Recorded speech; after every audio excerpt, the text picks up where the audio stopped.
Imagine waking up one morning to find that your bank account is frozen. Stock markets are in free fall, mass layoffs are sweeping through industries, and the news is calling it the worst financial crisis since 2008. But here's the real question. How did we get here? Because financial crises don't happen overnight. They build slowly, hidden beneath economic optimism and booming stock markets. The warning signs are always there, but most people don't see them until it's too late. So what are the hidden risks lurking beneath today's economy? And how could the next financial meltdown silently be forming right now? To understand, we need to break down how financial crises start and why history keeps repeating itself. How financial crises begin. The invisible domino effect of financial crisis is never just one event. It's a chain reaction, a slow-moving disaster where small cracks in the system turn into full-scale collapses. The 2008 crisis? It started with bad mortgage loans. The Great Depression? A stock market bubble that burst. The dot-com crash? An explosion of overvalued tech companies. Different causes, but the same underlying pattern. At first, the economy looks strong. Stocks rise, banks lend more. Businesses expand, but underneath the surface, risks are building. Somewhere in the system, debt is piling up. Somewhere, investors are getting reckless. Somewhere, a market is overinflated and waiting to burst. And when one part of the system collapses, it sets off a chain reaction. Stock markets crash, banks tighten lending, businesses fail, and suddenly a normal downturn becomes a full-blown crisis. So where's the next crisis likely to start? Let's break down the hidden risks no one is paying attention to. Hidden risk #1, the silent debt crisis. Right now, global debt is at record highs. Governments, businesses, and individuals are borrowing more than ever before. Why? Because for years, interest rates were kept artificially low. Borrowing was cheap, debt was easy to take on, and companies and governments got addicted to it. But now, interest rates are rising, which means businesses that relied on cheap loans are now struggling to pay their debts. Governments that overspent are drowning in interest payments. Consumers loaded with credit card debt and mortgages are feeling the pressure. If debt defaults start increasing, banks could tighten credit, businesses could collapse, and the ripple effect could trigger a major downturn. But debt isn't the only hidden danger. There's another risk brewing beneath the surface. A risk that could cause a financial panic in seconds. And that's where we turn to the hidden instability in the banking system. The next financial crisis won't announce itself. It won't come with a flashing warning sign. It will start silently beneath the surface in places no one is paying attention to. We've already seen one of the biggest hidden risks, a global debt bubble fueled by years of cheap money. But now we turn to the second danger, one that could trigger a full-scale financial meltdown almost instantly. And that's the fragile banking system.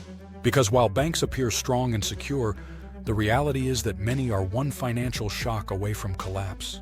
And once the first bank falls, panic spreads. Hidden risk #2, the fragile banking system. We trust that banks are safe, that when we deposit money, it will always be there. But here's something most people don't realize. Banks don't actually hold most of their customers' money. They operate on a system called fractional reserve banking. This means that for every $1,000 you deposit, your bank only holds a small fraction of it, maybe $100 or even less. The rest, it's loaned out, invested, or used to generate profits, which is fine until a crisis hits. Because if too many people try to withdraw their money at the same time, the bank simply doesn't have enough cash to give them, and that's when bank runs happen. We saw this play out in 2008 with Lehman Brothers. We saw it again in 2023 with the collapse of Silicon Valley Bank. A handful of bad investments, a few nervous depositors withdrawing money, and suddenly, panic spreads. And when confidence in banks disappears, the entire system is at risk. But the banking system isn't the only thing vulnerable right now. Because the third hidden risk isn't just a financial problem, it's a global one. Hidden risk #3, geopolitical and economic wars. The global economy is more interconnected than ever. That means a financial crisis doesn't stay contained. It spreads across borders. Right now, we're seeing rising tensions between the US and China, two economic superpowers locked in a trade and currency battle. War and political instability disrupting energy and food supply chains. A growing movement away from the US dollar as countries explore alternative currencies for global trade. These aren't just headlines. They're pressure points on the global financial system. If one of these tensions escalates, whether through trade wars, sanctions, or financial restrictions, it could create a chain reaction of economic shocks. Stock markets crash, investors panic. Debt-laden companies and governments struggle to stay afloat. And suddenly, a crisis that started in one part of the world spreads everywhere. What happens if the system breaks? If all these risks collide, rising debt, a fragile banking system, and geopolitical instability, we could be looking at the perfect storm for a financial crisis. The question is, how bad could it get? It could start with stock markets collapsing under panic selling, banks failing under massive withdrawals, interest rates surging as confidence in debt weakens. Governments would step in. More money printing, more bailouts, more debt. But as we saw in 2008, in 2020, and throughout financial history, once confidence is lost, it's hard to restore.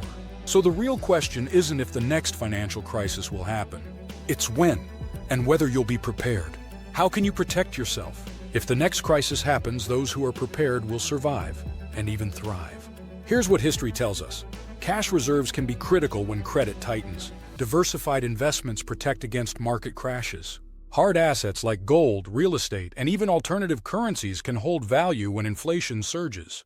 Because in every financial collapse, some people lose everything, while others see the opportunity and position themselves to come out stronger.